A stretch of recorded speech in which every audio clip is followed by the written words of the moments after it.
I love discovering undiscovered talent. And this is an interview with Jean-Baptiste Mauduit about his film, Happy Like Joplin. Some beat the music with their clock, and then to their breakfast. Some beat the music with their stamp. You have 20 days, 23 hours and 59 minutes to return the book. Enjoy the reading. And others with their heart. And then there is Joplin with the suitcase. Monday spring to Sunday winter. 3:34, he goes. Monday to winter. Always 3:34. To where? Nobody knows. It's time for OWC Radio. Tech Talk with Creatives. Conversations with host Serena Catania.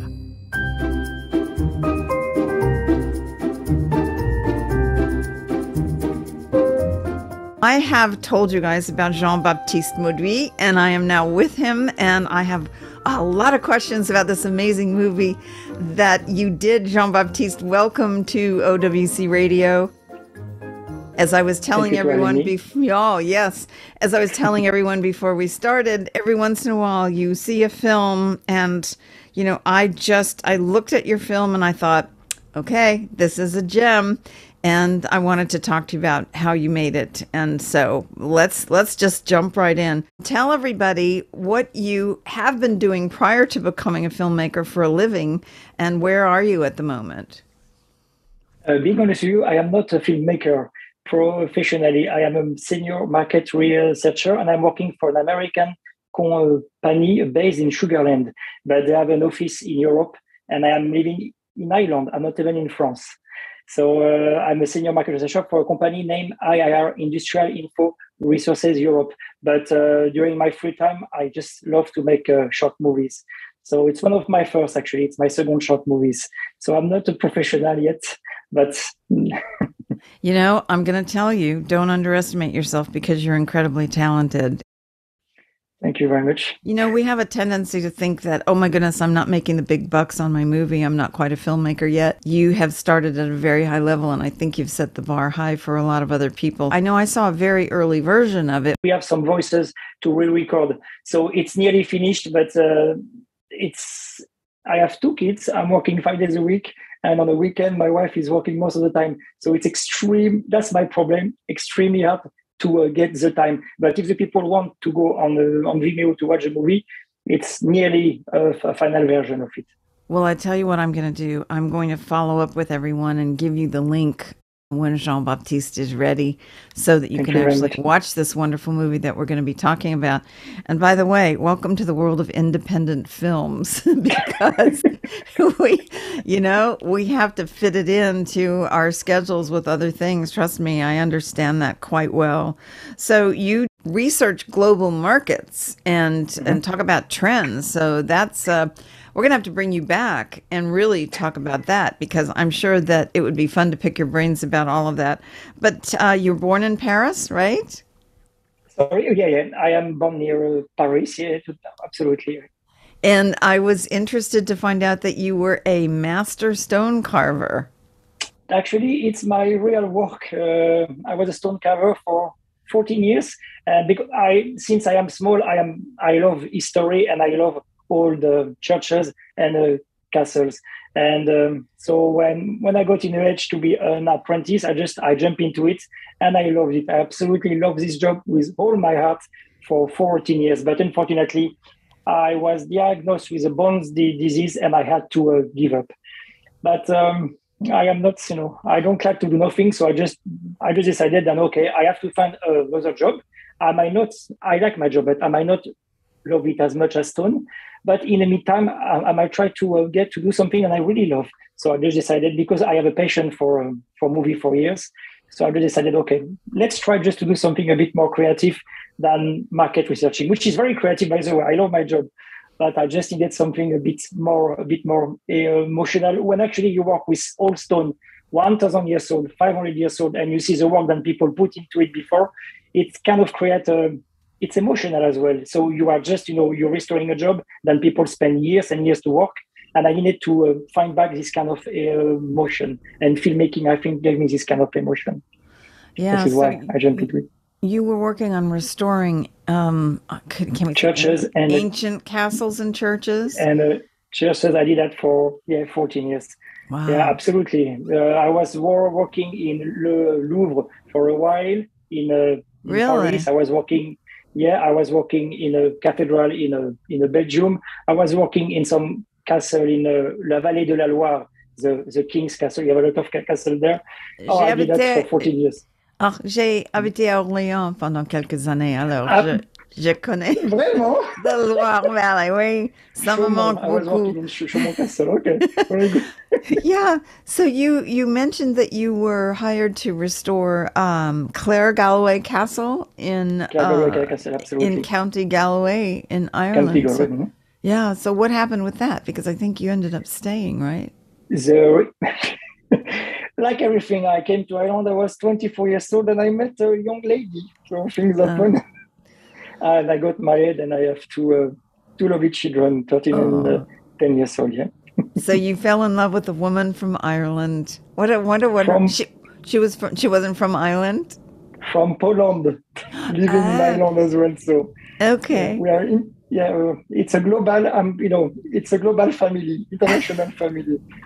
Irish, Polish, and French. So it's quite interesting. Yeah? Oh, that's wonderful. At home, it's very interesting. We have 3 languages and we flow at home. And our kids are nearly fluent on the 3 languages. So it's very funny. It's funny. That's and wonderful. When my daughter, she doesn't want me to understand something, she speaks in Polish with her mom. So I cannot understand what they are saying. That's not fair. No. I would say, c'est pas gentil, ça. Exactly. Well, that's really a romantic story, and I'm sorry that you can't really do the heavy stonework anymore. But it's life, it's life. You have always to try to do whatever the circumstances are. You just try to do your best. So I was very upset when that happened. But listen, it's a problem, and you have to just to do something else. But in a same time, the creative part, I really needed to feed it. This is why I started to do a bit of movies. That's it. Mm-hmm. So you're researching global trends. You're feeling like you need an artistic. Yes. Yeah, you need an artistic. What's the word I want to say? Venue for your talent, right? So how did you come to choose filmmaking? Being honest with you, when I was small, I never thought about it. When I was small, I fall in love for a movie. I don't know if you know the name, is Cinema Paradiso. Oh, of course. You know this movie? Love it. And love it. Yeah, and I totally fall in love for this movie. And I was exactly the same.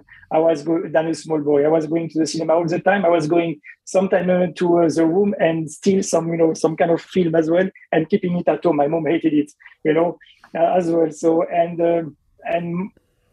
as I was growing, I always keep that in my head. And when things happen with my back, I said, okay, listen, I have some inspiration, something to say, so why not? And that's it. And there you are. That's about all, actually. I'm very sorry, I have nothing more to say. So now, you said that the one we're talking about today, tell us the name of the film and give us the story behind the film. What's it about? Alors, the name of the movie is Happy Like Joplin.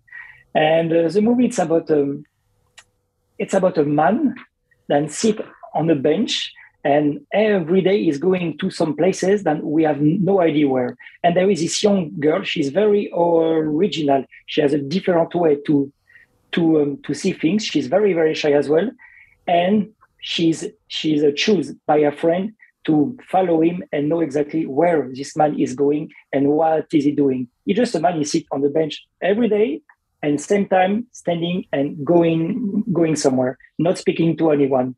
And then she tried to follow him one day, and she discovered what is he doing. And he just sits at the bench on the old railway and wait. And she starts to imagine in her head why is he waiting there? This is a simple story, really simple story.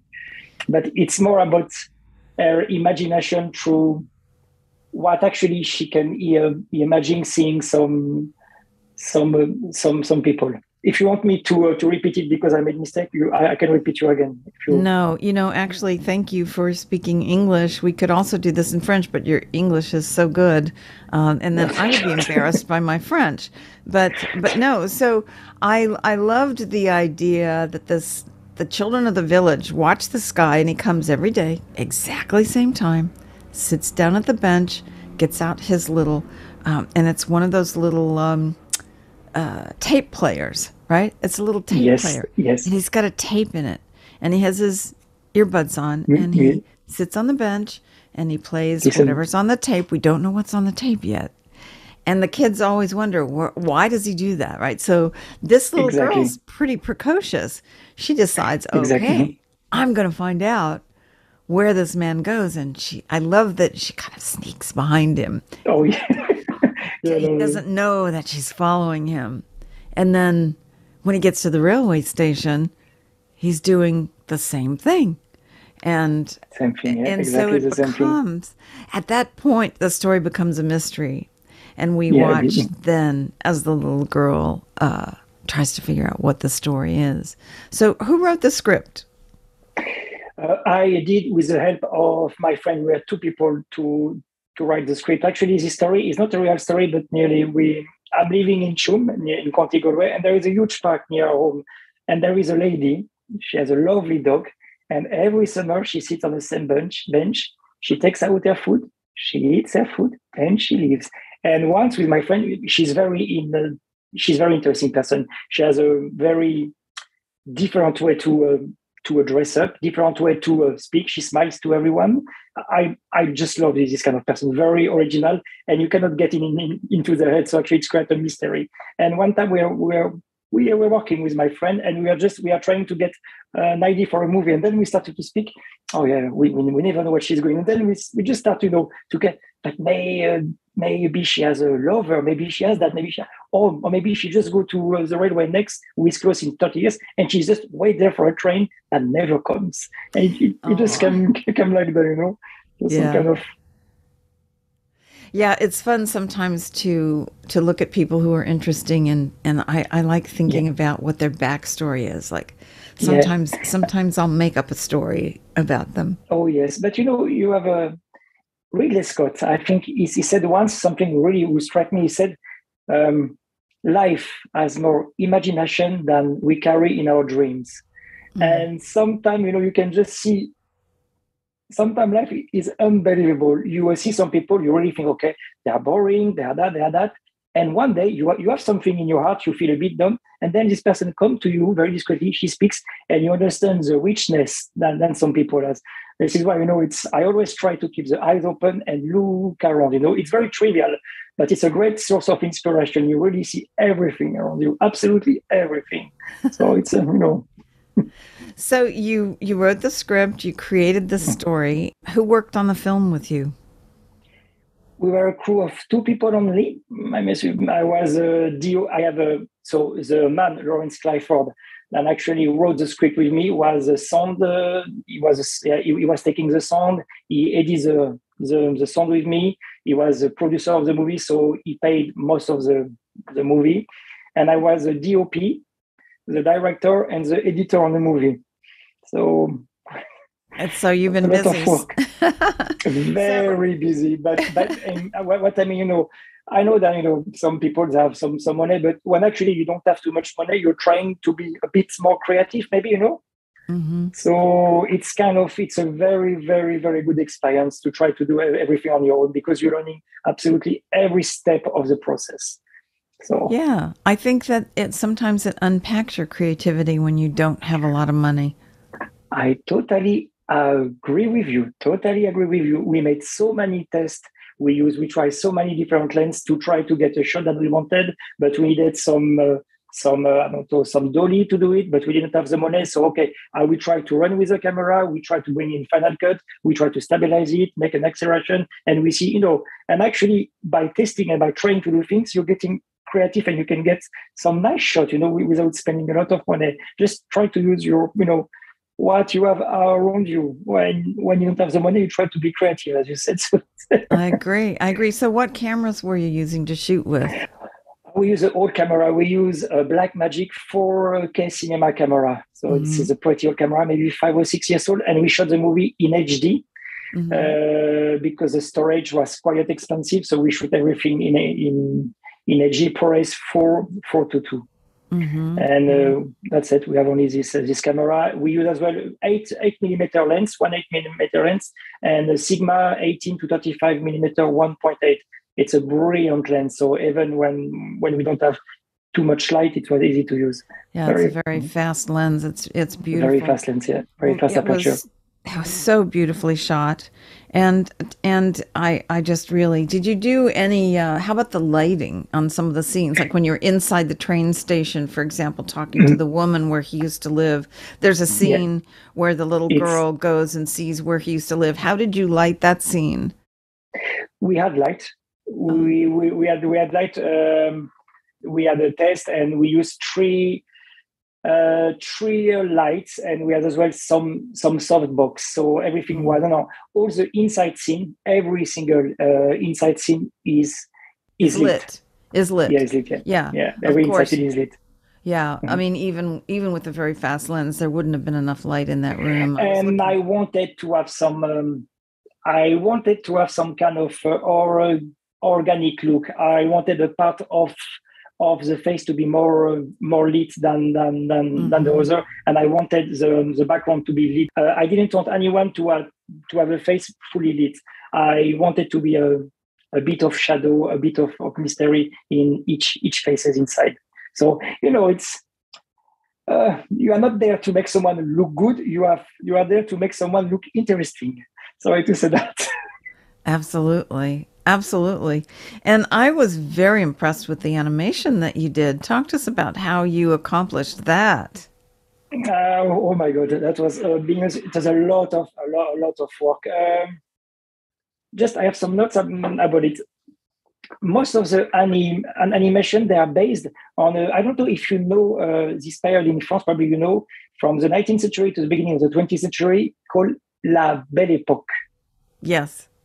Yeah, La Belle Époque. It's a very, very specific time in France with a lot of great painter like Toulouse-Lautrec, Vincent van Gogh, and I always love this time. So actually, to make this animation, I was trying to find some painting of them, trying to draw some of the picture of the painting into the iPad Pro. We redraw it. We redraw it. We export it as a Photoshop files. We brought it into a Motion 5.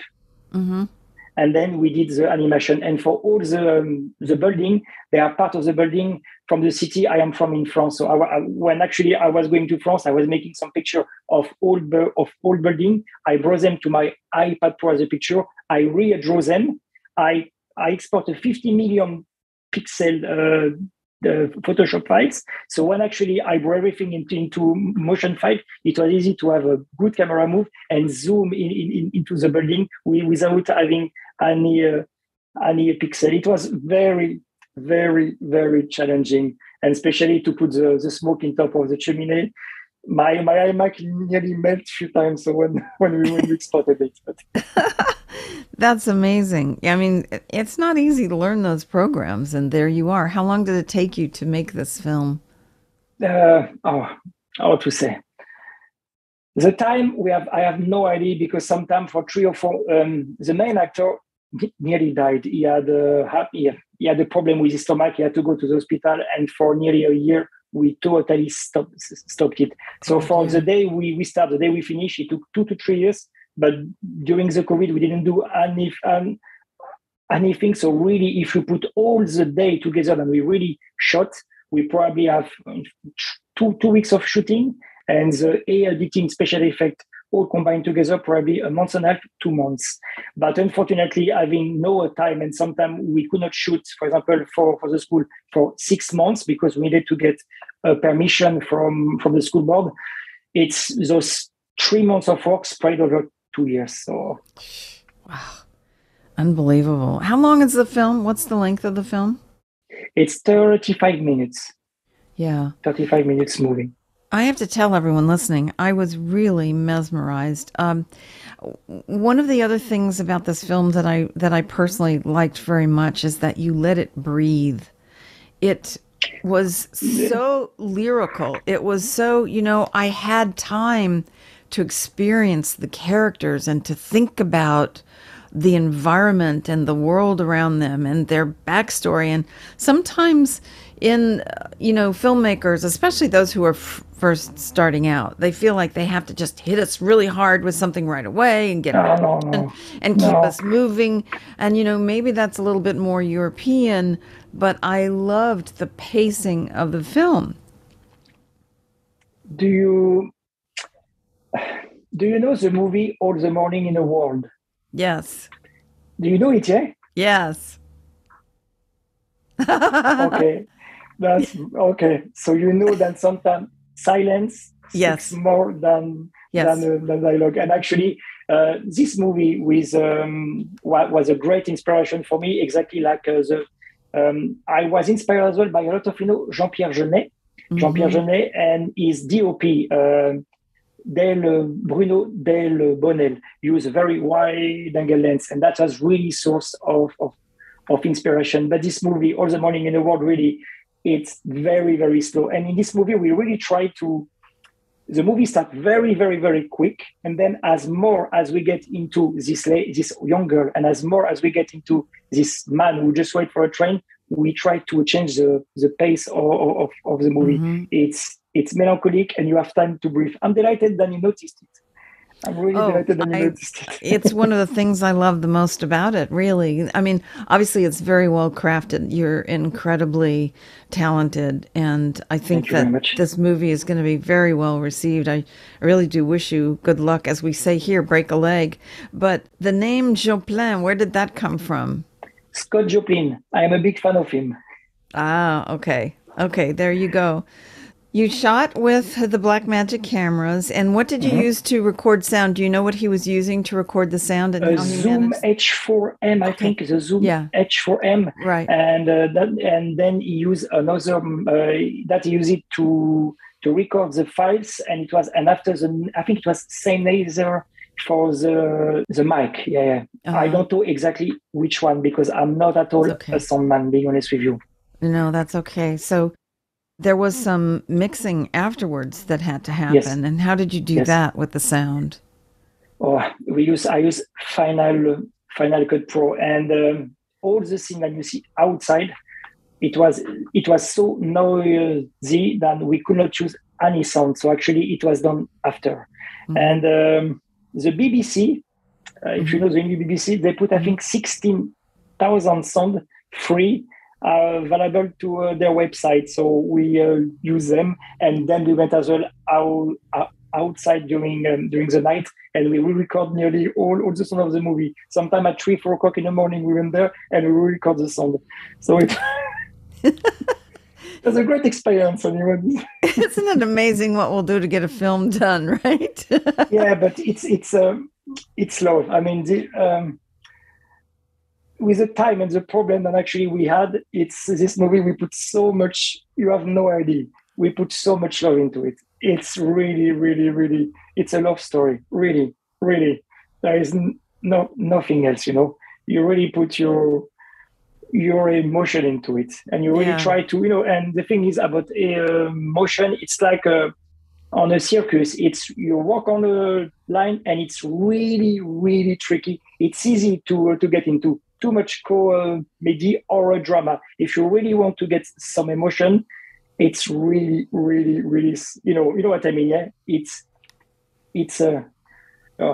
very tricky. So it's a love story. I really, you can ask my wife, I spent so much time into it, and I was getting crazy. But, And so she and the kids were talking in Polish, so that you didn't know how angry they were that they wanted more attention from their father. I remember you're reminding me that when the movie Electric Horseman came out, we were premiering it at Sundance in Utah, and Sidney Pollack said something to me that I've never forgotten, because I commented to him about some of the scenes in the movie, and he said, because I told him, you let the audience's imagination run, because you gave them an opportunity to do that with this film. And he looked at me and he says, Serena, sometimes what you don't show has more of an impact than what you do. And I've never forgotten that. And I think that's really good advice. And when I was watching the movie, you were sharing the thoughts and the processes and the lives of the people in the film without pushing it on us. You were allowing us as an audience to breathe with the film. So I really want to congratulate you on that. And you mentioned, in terms of the animation, Affinity Photo and Procreate. I'm not an animator, so I really... I'm not an animator at all. What actually we used to Affinity Photo and Procreate. I use Procreate to draw, because we didn't want to. I didn't want to use exactly the picture that you had. So all the picture that we use, all the building that we use, were sent to my iPad into Procreate. Procreate, it's a drawing app. It's a very, very, very good drawing app. So I was putting the picture behind, and I was drawing in the top of it. You know what I mean? Yeah. Right. So when I got the style of the building, and actually I wanted, I export it. And Affinity Photo, because I was using some bridge from the city where I am from, and I wanted as well to zoom into it. So I use Affinity Photo to bring the picture in, to boost the pixel to 50 or 60 million pixel, bring it to Affinity Photo, put a filter into it, and then export it. And all those files were sent to Motion 5, Apple Motion 5. Mm-hmm. That's a program made by Apple, beside Final Cut Pro, and I used it for the animation with a great tutorial of Mark Spencer with Motion 5 Guru. Oh, Mark, there you go. Yes, he's really wonderful, isn't he? Oh my God, yeah. He's really a great talented way of teaching, where he just gets right into it. Oh yeah, absolutely. Tip gets right into it. Yeah, Mark is wonderful. I have his books as well, so. Yeah. Oh, well, he'll be happy to hear that. I will definitely tell him. I know the folks at Apple and also the folks at Adobe are going to be really interested to see how you're using their hard work with all of the software and hardware that they create for all of us. So looking back on the process now, you've gotten to a point where you have what you can call the final cut, correct? Mm-hmm. So sit back for a minute and look back. And what about the process was the most memorable for you? Imagining the movie in fairness and cutting it. When actually my favorite part of the movie, it's when actually you create the story, because your mind can get crazy. You can really imagine absolutely everything until you hit a wall. Okay, this is not doable. It's too expensive. This is doable. So for me, it's absolutely the most enjoyable moment. And when you cut it, when actually you cut it, and then, okay, I will put a bit slower here. If I cut, I love the editing process.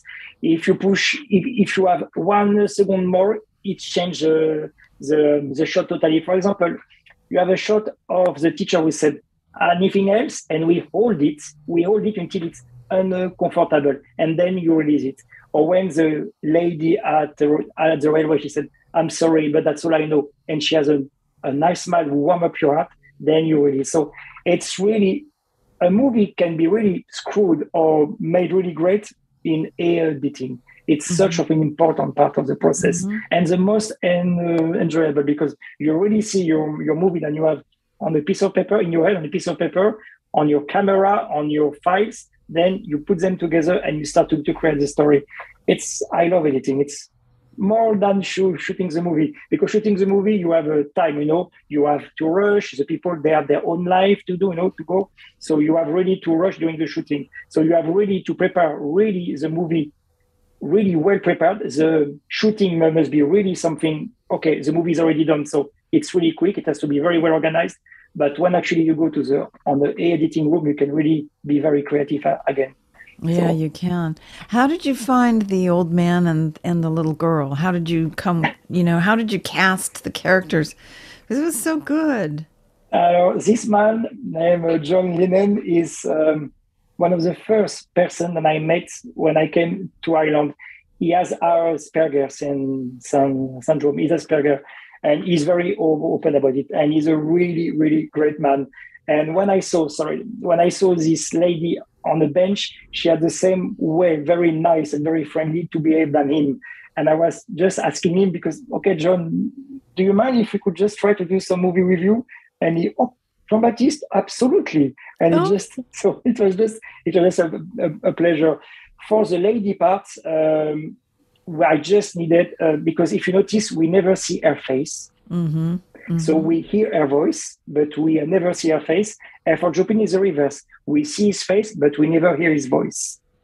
So for the girl, it was a bit more easy. I took the daughter of a friend of mine to do it. But for the voice, we had to cast someone because we really wanted someone who was able to be very warm with her voice, a bit sad, to not to be monothematic with her voice. So it was a bit more hard to cast someone because the voice. The voice is bringing you through the movie. At the very beginning, it's quick. She's very fun, and then she can go into more dramatic moments. So.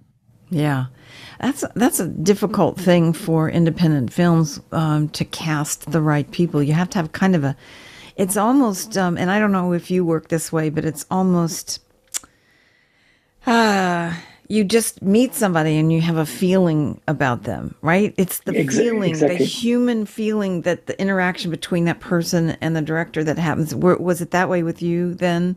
Yes. Instinct. In this movie, there is really one real actor is a teacher, and the real character of the movie is a camera, and what it shows. It's very, very. Do you know this art in the 17th century? Still life. Mm-hmm. It means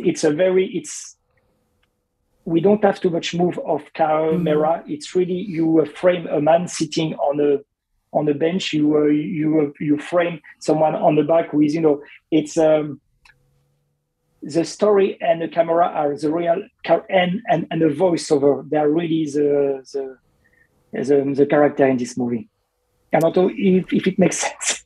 It does. It really does. I highly recommend it. It's called Happy Like Joplin, and we will follow up with everyone and tell you where you can see this movie. Just check on OWC Radio. We'll do a little update for you when the film is actually released. And I think you need to be very careful with the release because I really think you should go for an Academy on this one. So, But the thing is, sorry? I wish you luck with it. Break a leg. Thank you very much. And we will see. We hope because being honest with you, we didn't even think about festivals yet. So we really have to sit down and see if you have any advice in which festival we could put. Because in fairness, we have no idea yet. We really need to look into it. I think the first one that came to mind for me was the Berlinale. But there are so many. We'll definitely, you and I will have a conversation about this. And thank you very much. So what's next for you? Not too long ago, I saw part of a play on the YouTube. It's a young Irish from the traveler community. He's extremely talented man, and he had some kind of play named The Dead House, and the play, it's about a man who is going to the funeral of his granddad. His granny is crying, of course, but there is something that really struck him. It's a toothbrush. It's a toothbrush. It's when actually we are starting to write a movie about that. it's a movie about when you lose someone that you really, really like for years and years, you spend 30, 40 years with this person goes, it's not easy, but you say bye to the person because you have no choice. But what stays, the clothes and they have the toothbrush there, it's so much harder to pack them and to say bye to your memories. So we are trying we start already to write a small script about funny way, but a emotional way to show his play. So it's only the very, very beginning. So we are far from it. So you're going to keep doing this. I have a feeling this is going to. Oh yes. I have no desire to stop yet. Just take good care of your family in the process, right? No, I'm spending a lot of time with them. This is why it took so long to do it. No worries about it. That's very good. Well, it's just been such a pleasure speaking with you, Jean-Baptiste Mauduit. Likewise, the film Happy Like Joplin. I'm encouraging everyone to kind of keep your ears to the ground and wait for this to come out. I think we'll be hearing a lot more about it and a lot more about your work. Thank you for your time today. Thank you very much. Merci bien et bonne chance. Merci beaucoup. What is the French equivalent of break a leg? What do you say in France to filmmakers? Oh, break a leg. Oh my God. You know what? I have no idea. We say break a leg, right? In English. In English, break a leg means you wish someone well, yeah? Yes. Yeah. We say bonne chance. Bonne chance. Or we said a very bad word as well. I think it would be we said merde. This is what we say for someone. My father, you talk about things that you don't want to get rid of. And my father used to joke around using that word. And I have on a napkin, he's passed away quite a few years ago, but I have that word with an exclamation mark on it. And it's inside a plastic bag. And I have it in my drawer in the house. And oh my God, yeah. It's one of those little things, it's a silly word. It's not necessarily always a good word, but it's bound to your memories, yeah. Yeah, and so it's not a toothbrush, but it's a little note on a napkin, and it reminds me of my father. Absolutely. I totally agree with you. Yeah, so important, this memory. I agree with you. Well, wonderful memories to everyone listening. And remember what I tell you guys every time, get up off your chairs and go do something wonderful today. Go make a wonderful movie and stay tuned for more information about Happy Like Joplin. Thanks for listening. He's Jean-Baptiste Mauduit. I'm Serena Catania, and you have been listening to OWC Radio.